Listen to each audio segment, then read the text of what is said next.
Brain Asphalt, ipa-flash ko po sa screen yung warranty niya. Talagang mapapawaw ka na sa warranty.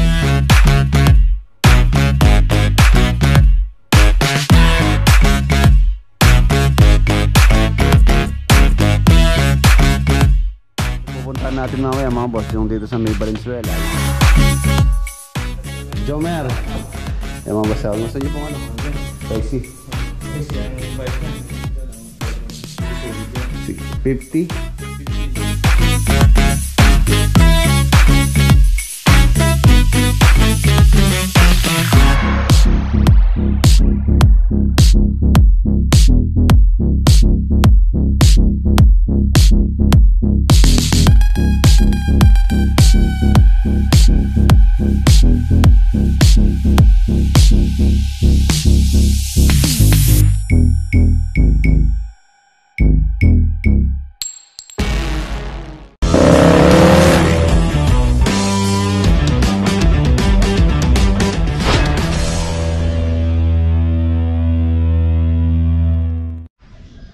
Good morning, mga boss, welcome back po muli dito sa ating channel.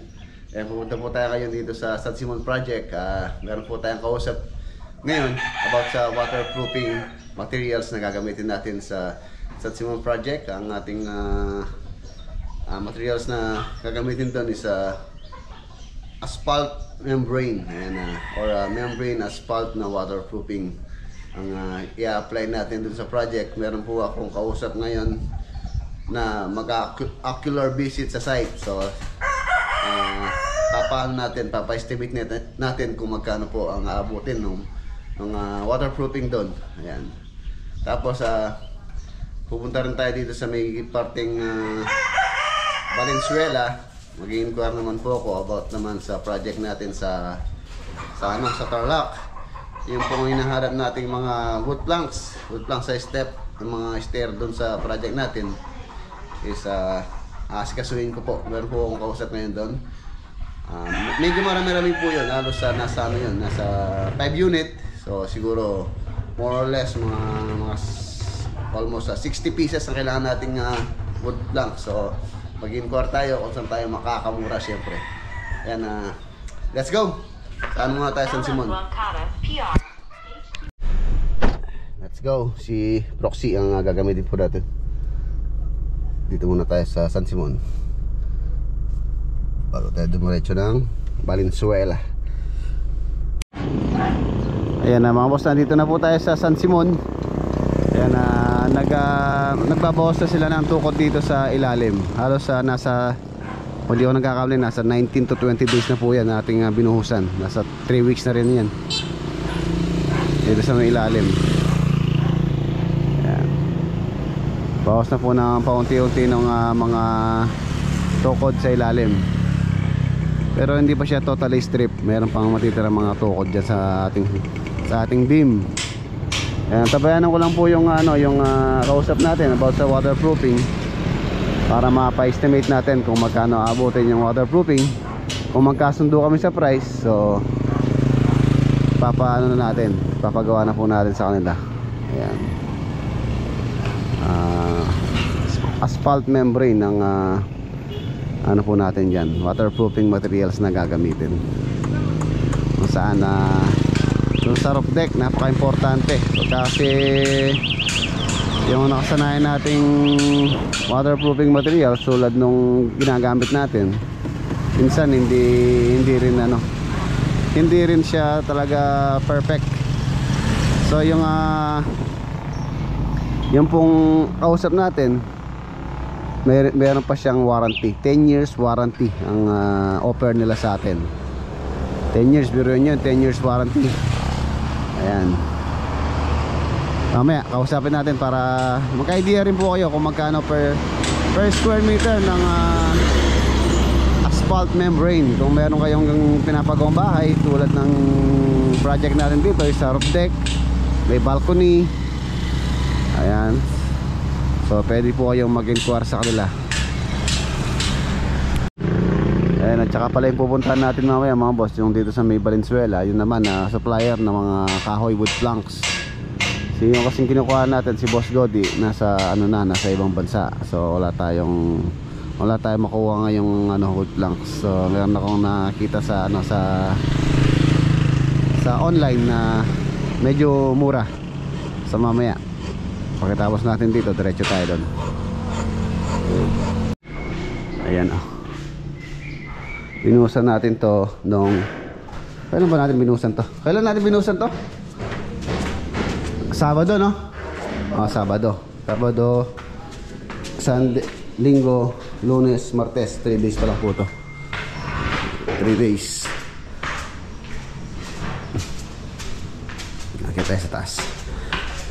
So mag-ocular visit yung ating kausap sa waterproofing. Ayan, tapos pala pinag-usapan na rin po namin ni Kuya Herman. Ayan, pinabaklas niya rin itong itong tiles na to. Kung may makukuha kong bawoped, no? Para kung sakaling yung sa ilalim. Tapos kung matatanggal natin itong mortar na to, papalitan na rin po namin itong existing para pare-parehas na yung tiles nito. Meron na rin siyang sinend sa akin na tiles na gusto nila. So titingin tayo. For the meantime, for now, importante muna dito yung waterproofing nila to. Tapos i-leak test. So yan.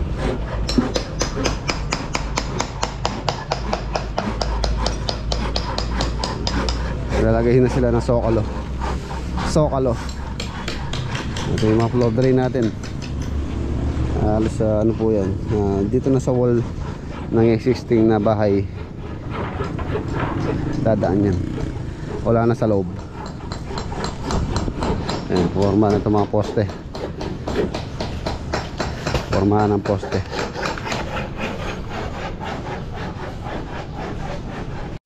Ayan, hanggang dyan tatanggalin na po natin itong existing na tiles. Tapos ito, patatanggal ko na rin po ito para makabili na tayo ng ang tawag dito, yung glass clip.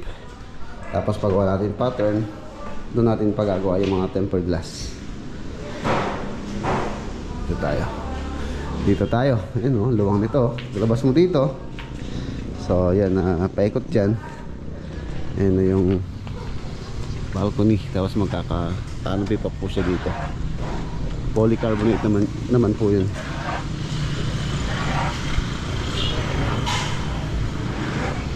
Yan.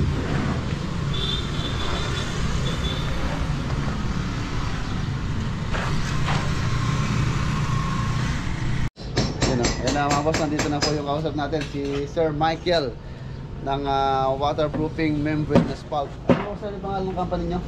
MSI Waterproofing Corporation. MSI OPC. Waterproofing. OPC siya kasi ano siya, one person corporation. Pero isa lang pwedeng magmamayari. Ikaw yun? Bago na ngayon dati kasi sir, ano yun Owner. pagka sinabing corporation marami. Marami pag corporation. Ngayon, binago na ngayon, pwede na maging isa ang may-ari doon. Ay, ikaw yun, isa na yan. Yun. Congratulations sir. Waterproofing. Ayun mga boss, yung po mga interesado, yung po mga gusto mag-inquire about sa waterproofing, membrane asphalt, ipa-flash ko po sa screen yung ano ni Sir Michael, yung kanyang FB page. Ayan, marami na po silang project na nagawa. Kagandahan kay Sir Michael, meron siyang warranty up to 10 years. 10 years warranty. 5 to 10 years warranty. Ayun. Yan, yung palang warranty niya, talagang mapapawaw ka na sa warranty. 10 years. Opo. Sama natin yung swimming pool yung mga roof deck, swimming pool. Ayan, sa mga swimming pool. Opo. Basement area. Ayun, basement. Kasama yung po yun, lahat po yun. Ayan, basta sa waterproofing, message nyo lang si Sir Michael. Ayan, lahat ng expose. Waterproofing natin yan. Protection yan sa lindol. Protection sa lindol. Protection sa lindol, no? Kahit maglindol man yan, wala problema. Hindi pagkakalit, no? Minsan kasi pagka yung waterproofing na ordinary lang, pag nag-crack. Kasama yung waterproofing. Ito kasing membrane natin sir. Pagka nag-crack yung slab, yun, hindi siya maghihiwalay. Para siyang boom pa rin. Yan ang gandaan sa... Kaya yung ating gagawin, yan, sana magkasundo kami ni Sir Michael. Opo, tama po. Sigurado yan. Mga boss, yan, tulad ng sabi ko. Kung gusto nyo po pag-inquire, message nyo lang si Sir Michael. Okay, usap muna kami. Thank you so much. Ayun mga boss, palas na si Sir Michael. Thank you. Ayun yung company mo sir, no? MSI. Ayan o. Andiyan yung contact natin. Ayun mga boss, yung MSI waterproofing. Andiyan po yung contact natin. Construction Services, San Francisco Compound, General T. De Leon, Valenzuela City. Yan, taga Valenzuela si, ayun o, Michael. Yung Gmail. Ayan. Sir, salamat po. Ingat po kayo. Salamat sir, salamat. Ayun, napakabait ni Sir Michael. Ayan, nagkasundo na po kami. So baka tomorrow mag-start sila or mag-deploy siya ng tao dito. Mobilization ng mga tao niya. Gagawin po nila tong dito sa ibaba muna habang piniprepare pa yung sa taas. Sir, ingat. Okay. Ayan, mission accomplished na tayo. Nagkasundo na kami ni Sir Michael.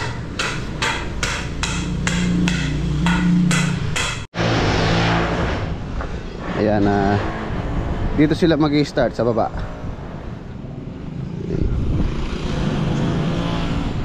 Ang kagandahan po ng membrane asphalt or asphalt membrane, kahit lumindol mga boss, for example, naka-waterproofing tayo ng cementatious, yung pong pinapahid lang. Pagka po kasi lumindol, minsan din natin maiwasan yung ating bahay sa may mag-crack. So doon po nagsisimula yung leak.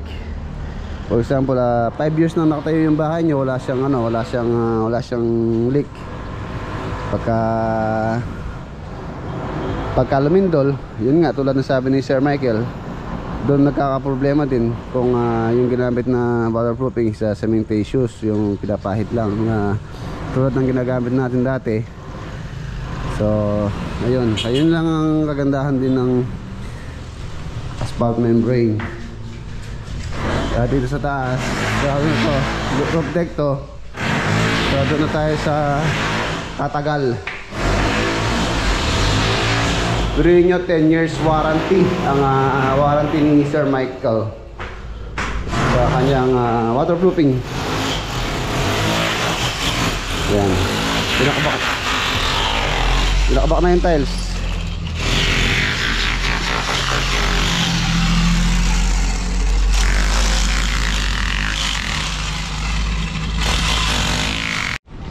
And actually ito hindi po tumutulo dito sa area na to. Pero isasama na rin po natin pa waterproofing lahat ng asphalt membrane. Ayan, para safe na pagka sa leak. Safe na tayo sa leak. Tapos syempre bago natin itatalis to, alam mo nang i-leak test. Tara, merienda muna tayo, merienda.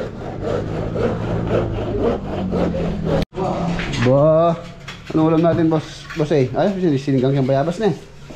Nasa bayabas, dito boss. Dito? Oh, sus Mario, ang sarap niya. Merienda muna tayo. Yung mga boss, merienda muna tayo. Matapos natin mag-break time. Punta na po tayo sa Valenzuela. Dahil usapan namin ni Sir is around 11 o'clock. So, anong oras na ba? Tama. 10:30 heads tayo. Ayan mga boss, iwanan natin sila. So next natin pupuntahan, asikasuhin yun naman po sa Tarlac project, yung ating wood planks. Let's go. Ayan, nandito na po tayo sa Valenzuela. Malapit na tayo sa location. Ito boss. Ayan, nandito na po tayo. Nara. Ayan, Nara dining table, ang ganda. Saan siya? 8-seater, no? Magkano yung range nitong ganito mga boss? Nara. Sa 180 180. Ang ganda. Nara wood mga boss sa 180k. Yan si Sir, yung contact natin dito sa Valenzuela. Ano pangalan mo, Sir? Jomer, sir, Jomer. Yan mga boss, gusto nyo pong mag-inquire sa kanya sa furniture. Ang dami dining table round Nara din po ito. Ito, ang ganda ito Ito maganda, hardwood. Magkano ganito, boss? Yung ano yan. Pricey. Price yung price niya. Pagka ganyan, nasa 200 eh. 200? Mga boss, Kasi kamagong. meron yung Ay, mahanda lang yung kamagong. nadarang Ganda, oh. Madulas, parang salamin. Bed frame, bed frame. Ayan, bed frame, magkano itong ganito, boss? Ito, siguro kwinto, no? ano yan, yung Nara din to? mahogany yan sir. Amo, ganyan magkano yung ganito? Sa ano yan sir? 15 to 16, ganyan sir ang presyo niya. Kasi solid yan. 50? 15. 15 to 16? Ito. Oo, ganda. Ayun mga boss, 15,000 to 16,000. Oo, delivery ba yan? Pick up lang sir. Pick up. Ayun mga boss, ito mahogany wood. Ang ganda ng pagkagawa, napakapulido. Solid. Nakakasigurado ko yung mahogany. Ito, nara to. Akansya yan sir. Acacia. Ito, 15 to 16. Mga boss, mura na to. Ay, ang ganda oh. Mahogany, queen size. Oh, ito yung headboard niya. Dito po sa Valenzuela to. Ipa-plus ko po sa screen yung number ni Kuya para mag-inquire kayo. Kung sa kahoy yung hanap nyo, marami po rito. Ayan, dami. Naghahanap kayo ng Nara. Ayan, Nara mga boss. Magkano si sir? Magkano? 60,000? Ay, magkano? Sa 180 yan. 180? Oh, 180. Estimate pa lang yan sir. Estimate pa lang, more or less pa yun, more or less. Pwede yung bumaba, pwede yung tumaas. Ayan, dito naman tayo sa mga dining table. Ay, dining. Ay, sala set oh. Maraming tipo rito. Puro mga wood. So, gusto nyo mag-inquiry, plus ko sa screen yung number ni Kuya. Ayan mga boss, yung kanilang hagdanan. Cladding ng kahoy. Ay, ito pa pala oh. Wow. Anong kahoy ito, sir? Nara? Ganda oh. Ibaba sa 200. 200,000. Lamesa na yun, no? Nara. 10 liters. Oo. Ito pa oh, dami. Ito oh. Kamagong. Kamagong. Ito yung kanyang pinaka siding oh, kamagong. Tapos Nara. Ito combination, kamagong Nara. Ganun pa siyang design. Siguro ito nasa ano 200. Estimate lang. Diba? Ang ganda gawin pulan nito. Nasa no? Pool. Oo, lagyan mo lang ng ano dito, butas. Pool na oh. Napakadulas po ng solid, walang dugtong.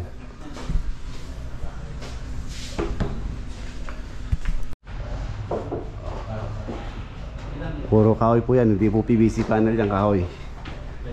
Ano, Nara. Really, Nara. Puro Nara. Ayan na, ito po yung ating order. Shoutout kay ate. Yun o. Mahogany, 12 inches, 3 feet. Bale, di pa po kompleto yan. Babalikan na lang natin yung kabuuan.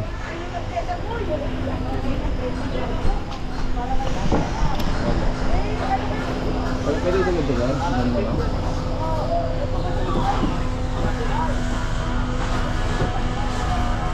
Isa lang naman yung pesa.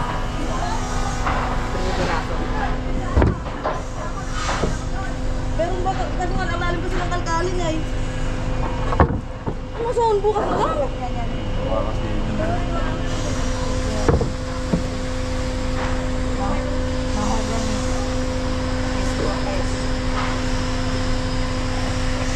Lang yung matapos nila. Ilan?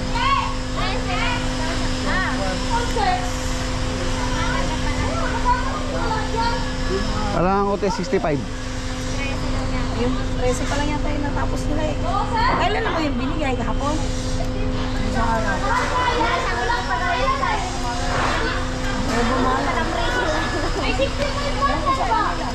Ayan, ito po yung kanilang fabrication. Laki.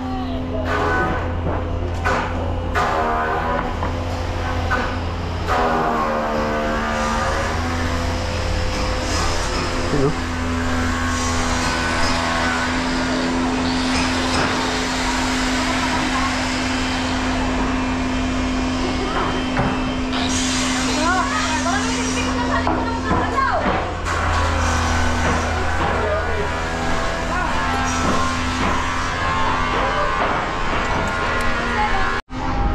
Okay na. Ayan, balikan na lang natin yung kulang.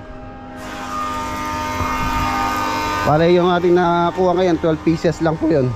Kailangan natin ng 65 pieces na mahogany wood planks. Medyo ano po dito mura.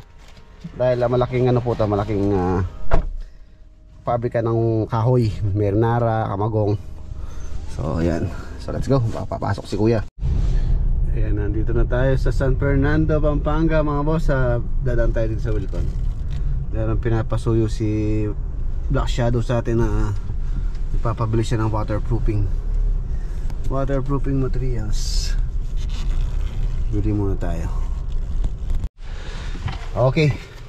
Ay mga boss, nagpasabay lang si Black Shadow. Tulad po ng binili nating waterproofing dun sa ating fish swimming pan. Ayan yung dry lock masonry. Bali ano lang yung pinabili niya, 2 galon. Ang 1 galon pala noon, ang price niya is 2,449.75. Ayan, halos sa 2,450 yung 1 galon, 2 galon yung pinabili niya. Okay, let's go.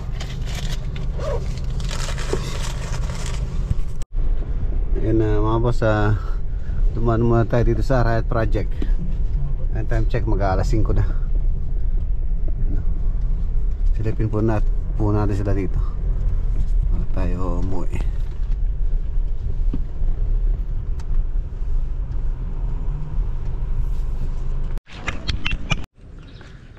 Ayan mga boss ang ating project dito. Tapos na yung mga poste. Halos yung ano nila, wall putting na yan. Lalim. Medyo malambot yung malambot, matubig.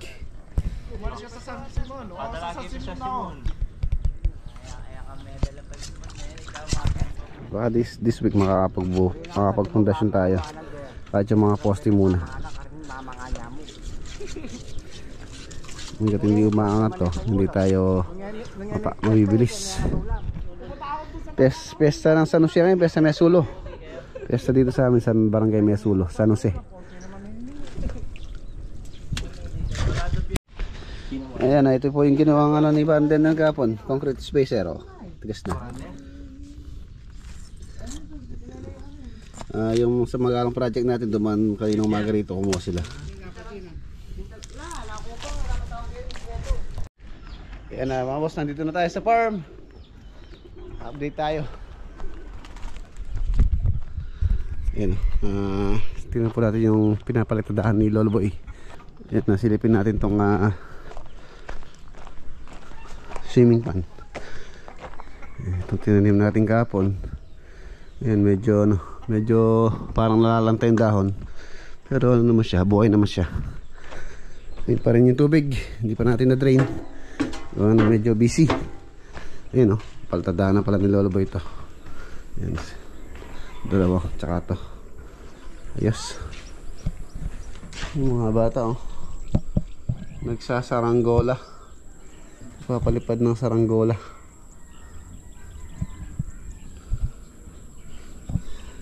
Mga bata.